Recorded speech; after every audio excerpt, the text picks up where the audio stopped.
السلام علیکم، بسم اللہ الرحمن الرحیم۔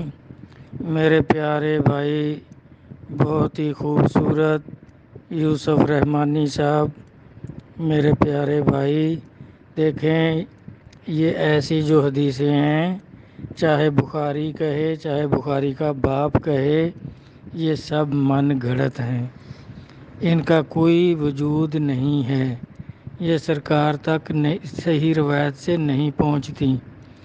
دیکھیں اللہ تبارک تعالیٰ تو سب سے نفیس ہیں۔ نبی علیہ الصلوۃ والسلام کو دنیا کی 3 چیزیں پسند ہیں، اور سب سے پہلی جو ہے وہ خوشبو ہے، دوسرا نیک بیوی، تیسرا نماز میں آنکھوں کی ٹھنڈک، اور آپ وصال کے وقت بھی چند گھنٹے پہلے بھی مسواک فرما رہے ہیں، اور اماں عائشہ نرم کر کے دے رہی ہیں کہ آپ کا جی چاہ رہا ہے، کیونکہ آپ کے بھائی آئے تو ان کے پاس مسواک تھی، تو آپ اس کی طرف بار بار دیکھ رہے تھے۔ تو آپ ہر نماز کے ساتھ وضو کے ساتھ مسواک کی تاکید فرما رہے ہیں، اور سرکار کی پیاری سنت ہے مسواک کرنا، اور یہ بدبو تو بھائی کسی کو بھی پسند نہیں، تو اب یہ اللہ کو بہت پسند ہے۔ اللہ معافی دے، ایسی بھائی چاہے یہ کسی کی بھی ہوں، بخاری کی ہوں چاہے مسلم کی ہوں چاہے غیر مسلم کی ہوں، یہ بالکل من گھڑت حدیثیں ہیں۔ یہ اس طرح کی بدبودار جو بدبو کے بارے میں کہے کہ سرکار کو پسند ہے یا اللہ کو پسند ہے، یہ بالکل من گھڑت ہے۔ دیکھیں مسجد نبوی شریف میں کسی آدمی نے، جیسے آج ہم اگربتی وغیرہ لگاتے ہیں، تو اس نے ایک لکڑی ہوتی تھی مدینہ شریف کے ایریے میں، تو اس نے وہ لگائی، اور وہ سے ساری مسجد میں خوشبو پھیل گئی۔ سرکار تشریف لائے تو آپ نے فرمایا یہ ہماری مسجد کو کس نے خوشبودار کیا؟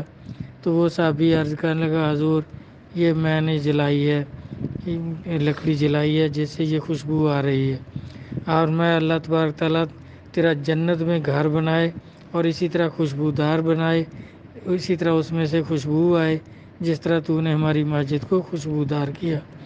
تو یہ منہ سے بدبو آئے، اس روزے دار کے پاس بیٹھے گا کون؟ اس کو تو مسجد میں بھی کوئی نہیں داخل ہونے دے گا، سارے نمازی آوازار ہوں گے بلکہ الٹیاں کریں گے، روزے ٹوٹ جائیں گے۔ تو میرا بھائی ایسی چیزیں جو ہے نا خود ہی سمجھ لیا کریں، جو عام آدمی کو سمجھ نہیں آ رہی۔ بدبو کس کو پسند ہو سکتی ہے؟ آپ کو پسند ہے بدبو؟ آپ ہی کہ کس طرح عطر لگاتے ہیں اور خوشبودار چیزیں چھڑکتے ہیں جسم کے اوپر، اور سارے بلکہ ہندو بھی بدبو کو تو پسند نہیں کرتے۔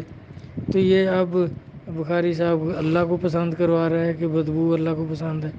ہم تو اللہ کی پسند وہی دیکھیں گے جو نبی پاک کو پسند ہے، وہ اللہ کو پسند ہے۔ اور آپ جمعے والے دن اگر کسی آدمی کے کپڑے میلے ہوتے تھے، پسینہ آ کر بدبو آتی تھی، تو آپ اس کو بھی تاکید کرتے تھے۔ ایک صحابی آئے، اس کے موٹے کپڑے تھے اونی، اور وہ اچھی طرح دھلے بھی نہیں تھے، آپ کے پاس بیٹھا تو اس سے بدبو آ رہی تھی پسینے کی، تو آپ نے اس سے پوچھا کہ کیا تو غریب آدمی ہے؟ اس نے کہا نہیں جی میرے پاس مال ہے، میں امیر ہوں۔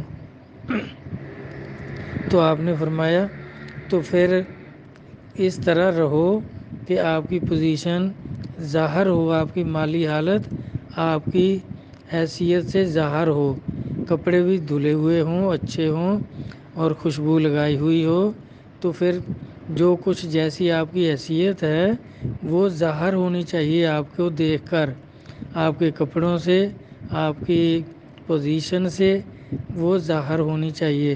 یہ اس طرح گندے مندے رہنا اور بدبو آنا تو آپ اٹھا دیتے تھے مجلس سے کہ جاؤ نہا کر آؤ، کپڑے دھو کر آؤ۔ تو میرا خیال ہے میرا بھائی محسوس بھی نہ کرنا کہ جی بخاری نے لکھا ہے۔